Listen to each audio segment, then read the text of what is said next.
சமைக்கும்போது ஒரு லவ்வோட சமைக்கணும்டா. அதான் பாதி ருசியே. வெங்காயம் நறுக்கும்போது கூட ரசிச்சு நறுக்கணும், லவ்வோட. வணக்கம் and welcome to in-laws சமையல். இன்னைக்கு எங்க வீட்ல சொரா புட்டு. வாங்க அதை எப்படி செய்யலாம், அதுக்கு என்னென்ன தேவைங்கிறத பார்க்கலாம்.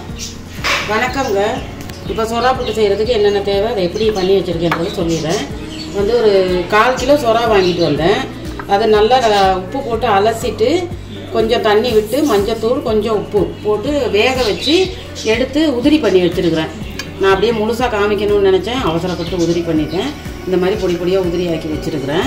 அதுக்கு பெரிய வெங்காயம் 1, ஒரு 10 சின்ன வெங்காயம் 2 கலந்து பொடிசாக அரிஞ்சு வச்சுருக்கிறேன். 3 பச்சை மிளகா குட்டி குட்டியாக நறுக்கி வச்சுருக்கிறேன். ஒரு 10 பல்லு பூண்டு, அதுவும் குட்டி குட்டியாக நறுக்கி வச்சுருக்கிறேன். தாளிக்கிறதுக்கு கொஞ்சம் கருவேப்பிலை. இது வந்து தேங்காய். இது வந்து நம்ம மிக்சியில் அரைச்சிக்கிறணும். இப்போ நான் அதை எப்படி அரைக்கிறது, என்ன போடுறதுன்றத உங்களுக்கு சொல்லிடுறேன். சின்ன மிக்சி ஜார் ஒன்று எடுத்துக்கோங்க. அதில் வந்து ஒரு 3 சின்ன வெங்காயம், ஒரு பச்சை மிளகா இதில் போட்டுட்டு, அப்புறம் கொஞ்சம் ஜீரகப்பொடி, ஒரு ஸ்பூன் ஜீரகம், 1 ஸ்பூன் 1.5 ஸ்பூன் ஜீரகப்பொடி போட்டுட்டு நம்ம இந்த தேங்காயும் அதில் சேர்த்துருவோம். தேங்காயும் அதில் சேர்த்து நல்லா மிக்சியில் பொடி பண்ணி வச்சுருக்கேன். தேங்காய், ஜீரகம், முழு ஜீரகம். இதில் வந்து கொஞ்சம் மஞ்சள் பொடி, ஒரு 1/2 ஸ்பூன் மஞ்சள் பொடி. இது இவ்வளோத்தையும் இப்போ நம்ம அரைச்சிட்டு வந்துடுவோம். இந்த முழு ஜீரகம், வெங்காயம், பச்சை மிளகா, மஞ்சள் பொடி எல்லாம் போட்டு இதை நல்லா அரைச்சி உதிரி மாதிரி கொண்டாந்துங்க. தண்ணி ஊற்றாமல் அரைக்கணும். இந்த தேங்காயெல்லாம் சேர்த்து தண்ணி ஊற்றாமல் அரைக்கணும். இப்போ நம்ம எப்படி செய்கிறதுங்கிறத பார்க்கலாம் வாங்க. இப்போ நம்ம ஒரு கடாய் ஒன்று அடுப்பில் வச்சுட்டு அதில் வந்து இந்த கரண்டியில் ஒரு கரண்டி எண்ணெய் சேர்த்துருக்கேன். எண்ணெய் இன்னும் கொஞ்சம் பக்கம்னா நம்ம அப்புறமா சேர்த்துக்கலாம். இப்போ இதுக்கு வந்து 1 ஸ்பூன் கடுகு உளுத்தம்பருப்பு சேர்த்துக்கிறேன். கடுகு ஊற்றணும். கருவேப்பிலை,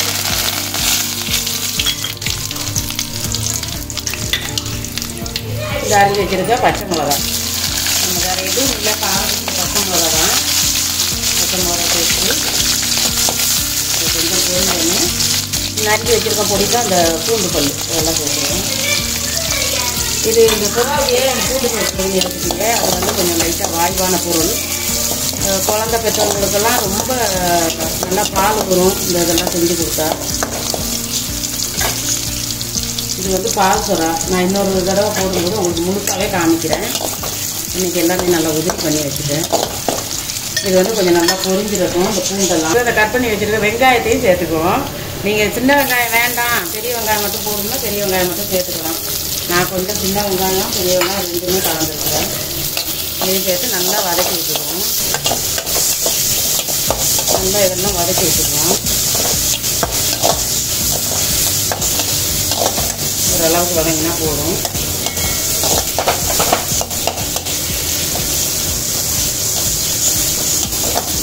இந்த அளவுக்கு வதங்கணும்னு நம்ம இப்போ எடுத்து வச்சுருக்கிற அந்த பொடிக்காவை உதிரி பண்ணி வச்சுருக்க சுறாவை சேர்த்துக்கணும். அதில் சுறா மீன், இது இந்த பெரிய சுறா மீன்.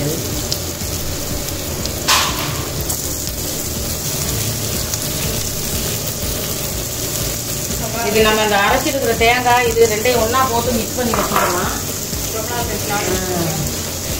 மிக்ஸ் பண்ணி வச்சுக்கலாம். 2ஐயுமே ஒன்றா போட்டு எல்லாம் பிசைஞ்சு வச்சுக்கிறோம். நான் வந்து எண்ணெயில் போட்டு இப்போ இந்த தேங்காயும் அதில் சேர்த்துக்கிறேன். இது எல்லாமே வந்து நம்ம நல்லா அப்படியே பிசைஞ்சு வச்சிடணும். அந்த எண்ணெயில் போடுறதுக்காக தான் இதை இப்படி போட்டு காமிக்கிறோம். அப்படியே நல்லா போட்டு நல்லா கிண்டி விடணும். தேங்காய் சேர்த்தோடனே வாசமே. ஆமாம், கொஞ்சம் தேங்காய் வச்சுருந்தேன், அதையும் சேர்த்துறேன். இந்த தேங்காய் எவ்வளோ சேர்க்கணும் அது நல்லாயிருக்கும். இப்போது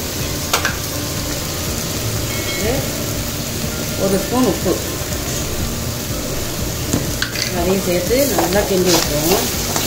அடுப்பு வந்து கொஞ்சம் ஸ்பூனில் வச்சுக்கோங்க, இல்லைன்னா அடி பிடிச்சிடும்.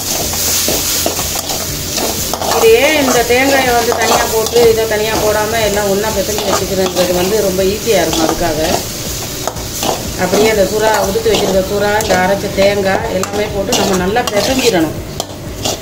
கரண்டி போட்டு கிண்டுறதை விட பிசைஞ்சு வச்சுட்டு இப்படி கரைச்சி போட்டோம்னா ரொம்ப நல்லாயிருக்கும். பாருங்கள் நல்லா வாசனை வருது சோறா புட்டு.